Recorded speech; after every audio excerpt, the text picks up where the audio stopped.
JEE advanced 2025లో top 10లో ర్యాంకులు సాధించిన విజేత ఎప్పుడూ నారాయణే.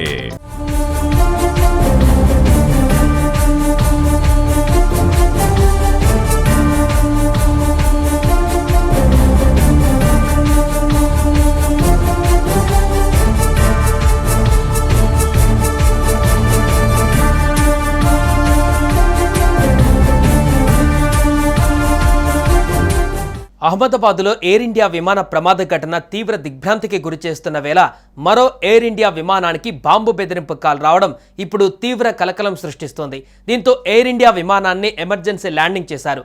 థాయిలాండ్లోని ఫుకెట్ నుంచి భారత రాజధాని న్యూఢిల్లీకి బయలుదేరిన విమానానికి బాంబు బెదిరింపు రావడంతో దాన్ని థాయ్ ఐలాండ్లోనే అత్యవసరంగా ల్యాండ్ చేశారు.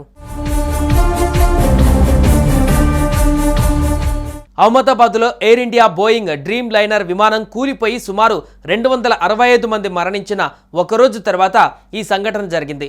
మరో ఎయిర్ ఇండియా విమానానికి బాంబు బెదిరింపు మెయిల్ వచ్చింది.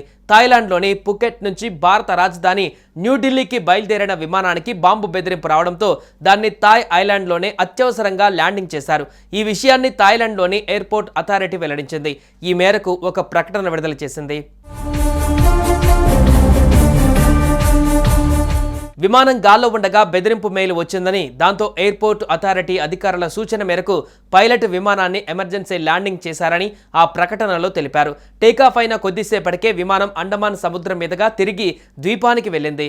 ఫ్లైట్ రాడార్ 24 నుండి వచ్చిన ఫ్లైట్ ట్రాకింగ్ డేటాలో ఇది కనిపించింది. విమానం గాలిలో ఉండగా బాంబు బెదిరింపు వచ్చిందని థాయిలాండ్ విమానాశ్రయ అధికారులు ధృవీకరించారు. అత్యవసర ప్రోటోకాల్లకు అనుగుణంగా ల్యాండింగ్ అయిన వెంటనే ప్రయాణికులను త్వరగా ఖాళీ చేయించారు. భద్రతా సిబ్బంది ప్రయాణికులను జాగ్రత్తగా మరియు అత్యవసరంగా విమానం నుంచి దించుతున్న దృశ్యాలు కనిపించాయి.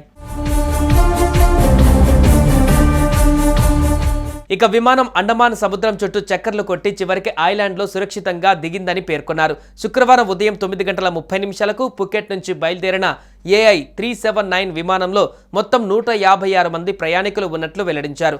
విమానం ఐలాండ్లో దిగిన వెంటనే సంబంధిత అధికారులు తనిఖీలు చేశారని, అందులో ఎలాంటి బాంబుల జాడ కనిపించకపోవడంతో అంతా ఊపిరి పీల్చుకున్నారని థాయిలాండ్ ఎయిర్పోర్ట్ అథారిటీ పేర్కొంది.